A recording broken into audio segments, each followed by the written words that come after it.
Question everything, for the truth should not be televised. And that's for sure. So with that, I was asked a question about, policing our community. And when I think about the circumstances, no different from firemen's to you name it. It's highly interesting when you go to a all Negro community and the fire department is all colonizers. Or you go to the police department and it's mostly dominated with all colonizers. It freaks me out when it comes to this reality. Why? Because you would think being in a community of a nation of people who's their own people, they would be their own firemen because it's in their community. So the fire department would look and represent the people of that community because it's an all Negro community. So you would only logically think that the fire department would be an all Negro fire department. Well, guess what, guys? We are coming from that, but that gives you self-empowerment. That gives you careers and opportunity to be able to take care of your own communities. And if you look at history, they didn't want that. So they abolished that with this so-called integration. Same thing when you look at the police department, because we ain't never really was able to police our own. Every time we try to set up our own situation when it comes to dealing with our own people, somehow those folks always end up being the ones that police us. And you gotta think about that. Why would a whole nother nation who got a history of oppressing you, holocausting you, massacring, genocide, and you wanna police you? Why would somebody that don't live in your community wanna come down into your community to bring law to your community? How do that make any sense? How do you have a history of not liking me, but wanna come and make my community safer? But you don't live in the community, you don't break bread with the people in the community, you never went to the schools in the community, you have no ties to the community other than when you put on that uniform and come down to the community to police them. How did that make any goddamn sense? But this is what we under. And then we wonder why we the most mass incarcerated people in the whole entire world. Those are the words, the whole entire world. Aboriginal Negroes are more mass incarcerated than everybody. You think that's by accident? I tell you that all the time. These things ain't by accident. It's not logical that we're not policing our own. They say a jury of your peers. If the jury of your peers don't look like you, how is it your peers? Because when you go to your community, all you see is you, dominantly. But when you go and have a jury, it be nations that you ain't never broke bread with in your whole entire life. Nations that you never really went to school with your whole entire life. And they call that a jury of your peers. How did that work for you? See, these are games that they play to continue to oppress us in many different ways. To keep that foot, that knee, I can't, if you know what I mean. It's just what it is. See, these are things that we appoint representatives to represent us from our community. But for some reason, they don't never ever talk about these serious issues when it comes to our community. Like Dr. Sebi, I don't know if you heard about Dr. Sebi, who went to the Supreme Court and won in the Supreme Court stating that he cures all diseases. Let's say allegedly, because we up here on these platforms that we also don't control.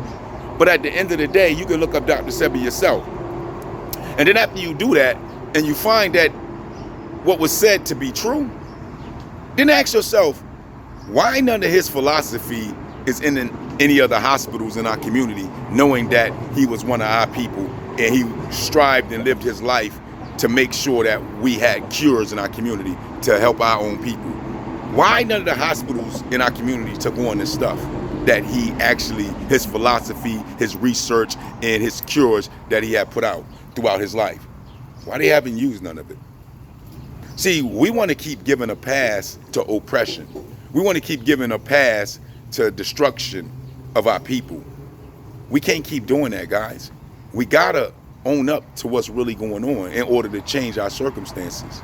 We sitting around trying to blame ourselves for things that we don't control, things that we don't have no power to sway or move. We look at it from Eric Adams of New York to Brandon Johnson out here out there in Illinois, and many others that's supposed to be the first governor out there in Baltimore, Maryland, Governor Moore. All these different faces of Negroes in fake power structured facilities where they pretend to have power, being an Aboriginal Negro. They don't have no power, guys. They only can push the agendas that the colonizers tell them they're able to push. That's it. They're elected into somebody else's house of authority and only can do what that authority of the house, who control the house, who allowed them in, allow them to do. That's it, guys. And this is why we haven't moved. And this is why we're in the boat that we're in. Not because of us. We didn't ask for none of this stuff. We didn't even ask to be a united nation that is really divided. We didn't ask to be a part of everybody else's nation. We didn't ask to be a part of ghetto slums and hoods at the bottom of all nations' feet that come to America. We didn't ask for none of this stuff. All this stuff was forced upon us, and we adapted and learned to live and deal with it. But this is not what we wanted for our nation of people. We are a nation of people. We are our own nation, and our land been snatched right from up under our feet, and we've been sold another land way over ocean that none of us is from. That's just what it is. And those that are from there don't fall in the numbers of what it is they say it is when it comes to the Aboriginal Niggros of America, the true American in eyes, because we was always here. And with that, we have no room to breathe when it comes to our own plight as a nation of people. We haven't had a break or had any time to be able to regroup from our Holocaust, massacres, and genocides of our people in order to reestablish ourselves as our own nation. We are forced to be with all other nations, eating and feeding off of all the different things that our people put boots on ground, 10 toes down, in order for this nation of United States to be what it is.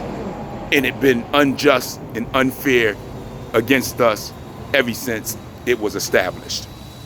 So with that, looking to not giving a pass anymore, looking to not running around with your feelings on what is going on, but looking to the truth of the matter of what the paperwork is saying about what is happening to us by researching for yourself. Come away from all this so-called fake education, fake news, and fake history of what your Holocausters, massacres, and genociders have done to you, and start to think for yourself. Because if you don't, your generations going to the future may not be in abundance like they could be if we were separated, liberated, and segregated to our own nation again. And with that, I just don't get it. I just don't understand it. But it is the question. You let me know. Peace, peace.